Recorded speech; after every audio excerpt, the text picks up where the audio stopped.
Bonjour à tous, nous sommes le lundi 20 avril 2026, il est 12h13, midi 13, et c'est la vidéo pour le lundi 27 avril 2026. Donc dès aujourd'hui, vous l'auriez compris qu'on retrouve les dates de tournage habituelles, c'est-à-dire une semaine à l'avance, c'est-à-dire le lundi précédent pour le lundi suivant, et ainsi de suite, le mardi précédent pour le mardi suivant, mercredi précédent pour le mercredi suivant, pour le jeudi précédent pour le jeudi suivant. Donc, aujourd'hui, c'est la 69e archive de MotoGP, il me semble, avec le Grand Prix Moto des Pays-Bas 2002. Il a eu lieu du jeudi au samedi, comme vous le savez, ce jusqu'en 2015, puisque vous l'aurez compris, il a eu lieu du jeudi 27 juin 2002 au samedi 29 juin 2002. Voilà, donc on va faire la présentation des nouveaux pilotes. Alors, pour ce qui est de la catégorie 125, nous avons... Alors, est-ce que j'ai dans mon portable? Alors, qui nous avons comme nouveau pilote en 125? Eh bien, nous avons Randy Jevers. Je ne sais pas si je prononce bien, mais bon, c'est pas grave. Vous voyez qu'il a roulé uniquement à son Grand Prix à domicile. Eh bien, de 2002 à 2007. En 125 en 2002, puis ça sera en 250, comme vous pouvez le constater. Nous avons ensuite Gérald Perdonne. Je n'ai pas d'informations sur lui, pardon. Et enfin, nous avons Raymond Schouten.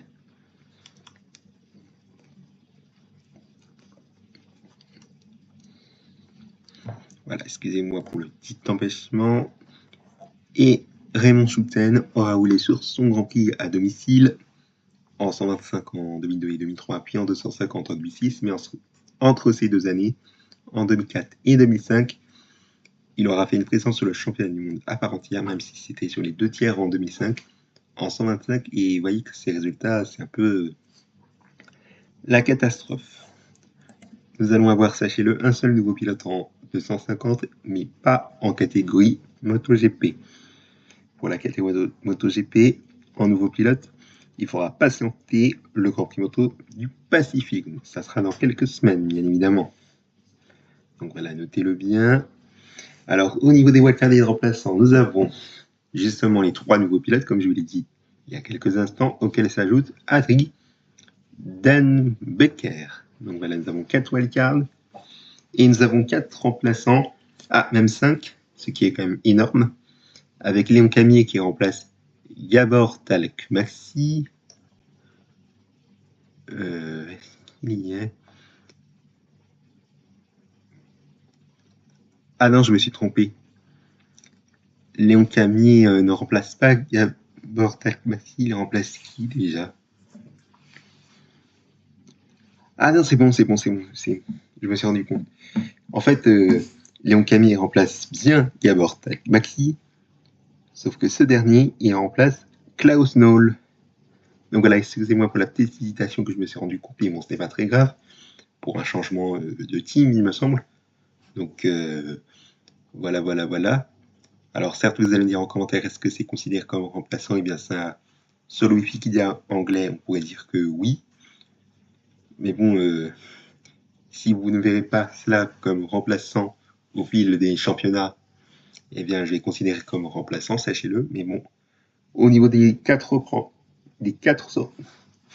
autres remplaçants, si je veux dire, donc voilà, après avoir dit qui remplace, les pilotes, les 2 remplaçants qui sont Léon Camier qui remplace Gabor Talek Maxi et que ce dernier remplace Klaus Noll.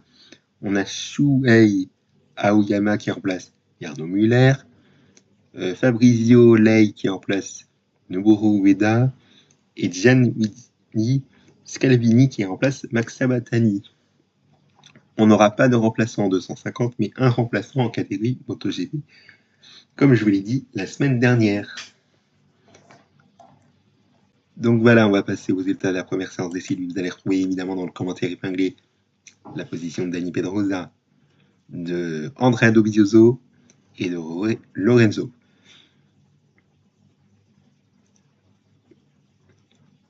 Voilà, et comme vous pouvez le constater, Angel Rodriguez, il est quand même classé malgré le fait qu'il soit à 48 secondes, 255 millièmes du meilleur temps. Donc voilà, on va passer aux états de la première séance de qualification libre. Avec Gérald Perdon, malheureusement, il n'est pas dans le classement pour pas grand-chose. Et Stefano Perugini, eh bien, pas de chrono, mais on verra sur la reste du Grand Prix. Et il faudra noter que sur les 3 catégories, il y aura pas mal de pilotes qui ne sont pas dans le classement à la deuxième séance de qualification. Donc notez-le bien que c'était bien sur la première séance de qualification qu'on a fait les meilleurs temps, les chronos qui déterminent la pole. Parce que faire une amélioration sur une piste mouillée, eh bien, croyez-moi, c'est tout à fait impossible. Mais bon, je vous laisse regarder les résultats en faisant pause, évidemment. Allez, on va passer à la deuxième séance d'équilibre. Jakobsners, pas de chrono, et on va sur la suivante Grand Prix pour autant. On passe maintenant à la deuxième séance de qualification libre. Comme je vous l'ai dit, on a pas mal de pilotes qui ne sont pas dans le classement, des fois pour pas grand-chose, comme par exemple Mika Kallio, Simone Sana et Stefano Perugini. Même chose aussi pour Mathieu Angelini, même si c'est un petit peu plus lent. Et Imre Toth, le pilote hongrois, avec un seul unique tour et un chrono qui est 4 minutes 22 secondes, 256 millièmes, soit à 1 minute 55 secondes, 136 millièmes, ça peut être justifié. À noter qu'on a d'autres pilotes, comme vous pouvez le constater, qui ont fait un seul unique tour. Donc je vous laisse regarder les résultats. Vous en pose évidemment.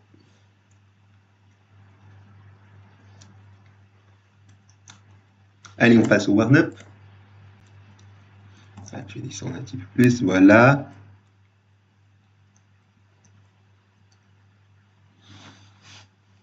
Et à la course, 32 pilotes qui ont franchi le drapeau à damier et 5 abandons.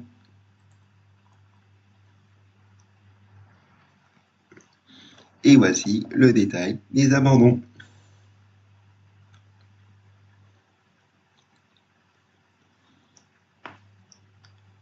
Voilà, on va passer à la catégorie de 150. Alors, comme nouveau pilote, nous n'avons qu'un seul, comme je vous l'ai dit, et pas de wildcard. Enfin, s'il y en a des wildcards, mais pas de remplaçant.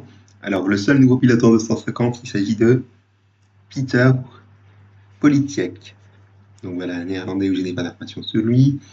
Et au niveau des wildcards, nous avons Ralf Waldman, Thierry Van Den Bosch, Jan Block, Peter Politiek, justement, Gerd Piper et Jarno Westbelt. Il y en a 6. Logiquement, il y en a 6. Ouais, il y en a 6.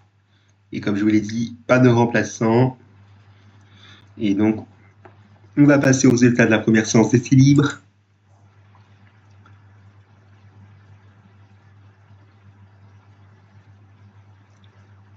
Voilà. Et on va passer aux résultats de la première séance de qualification libre. Voilà. Malheureusement, Jan Block et Thierry Van Den Bosch, eh bien, ils ne sont pas dans le classement et malheureusement pour pas grand-chose.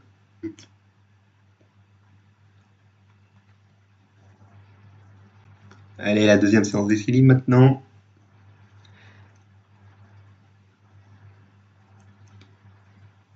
Voilà, et vous pouvez le constater que Ralf Waldman, qui a fait un seul unique tour, il est quand même classé, mais le fait qu'il fait un chrono à 3 minutes 18 secondes 989 millièmes du temps, soit un chrono de 5 minutes 26 secondes 539 millièmes du meilleur d'effectuer. Donc voilà, on va passer au résultat de la deuxième séance de qualification libre.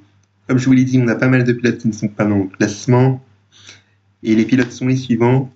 Raoul Raha, Jay Vassan, ou Jason Vincent, il me semble. On va voir ça dans les des grands prix si on a un tel nom comme ça, mais bon, ça me dit quelque chose.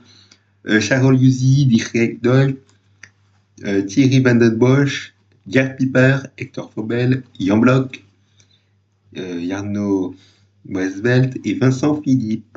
Ce dernier qui est à 47 secondes 946 millièmes du temps, c'est quand même justifié qu'on ne soit pas dans le classement. Même chose aussi pour ce qui est de Hector Faubel, Jan Block et Jarno Westbelt, qui sont tous les trois au-delà des 15 secondes du meilleur temps, en plus de Vincent Philippe. Et attention, notez que Jan Block et Thierry Van den Bosch ne seront pas présents pour la course si c'était le cas à la première séance de qualification libre.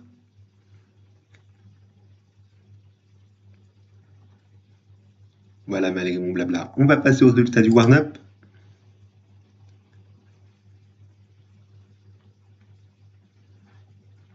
Et Gianni Vassan, vous voyez, comme classé malgré le fait qu'il soit à 19 secondes, 212 millièmes du meilleur temps.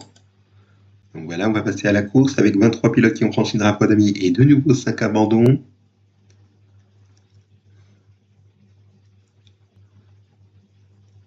Et voici le détail des abandons, comme vous pouvez le voir.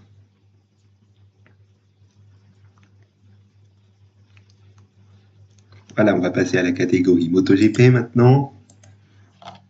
Pas de nouveaux pilotes comme je vous l'ai dit, mais nous avons une wildcard.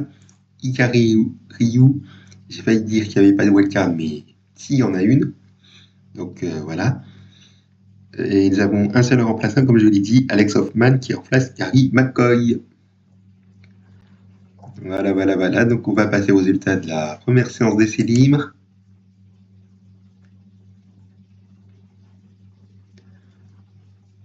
On passe maintenant aux résultats de la première séance de qualification libre.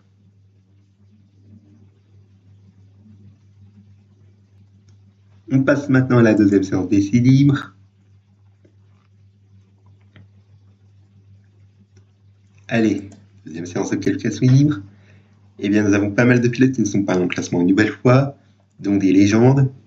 Alors, nous avons comme pilotes qui ne sont pas dans le classement Nori Kabe, Max Biaggi, Akira Ryu, Valentino Rossi, Ruben Gourmet, le pilote à domicile, et des pilotes qui sont justifiés au-delà des 15 secondes, dont le néerlandais à domicile, Alex Barros, Tatsuya Harada et Loris Capirossi, où le dernier qui ne soit pas dans le classement, il est à 31 secondes 24 millièmes du meilleur temps, ce qui est justifié. Mais vraiment, c'est assez étonnant que Max Biaggi, Valentino Rossi, Alex Barros et Loris Capirossi ne soient pas dans le classement.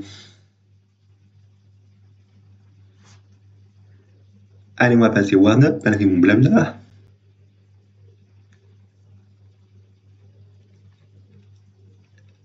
Et voilà, et vous voyez que Tatsuya Harada, il est quand même classé, malgré le fait qu'il soit à 20 secondes, 507 millièmes du meilleur temps. Il voit que son chrono il est assez étonnant.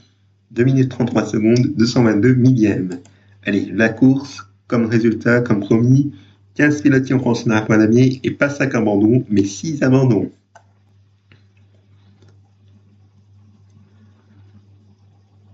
Voilà, voici le détail des abandons que vous pouvez voir juste ici.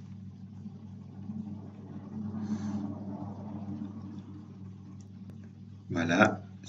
Et j'ai pas compris le petit truc de dernière mise à jour. Je sais pas si... Pourquoi ils mettent ça? Peut-être qu'il y a un petit truc d'oublié ou autre. Enfin bon, c'est la fin de cet archive de MotoGP. Merci à vous de l'avoir suivi. Je vous dis à mercredi pour le prochain Grand Prix qui est la Grande-Bretagne 2002. Merci pour votre attention. Excellente journée à tous.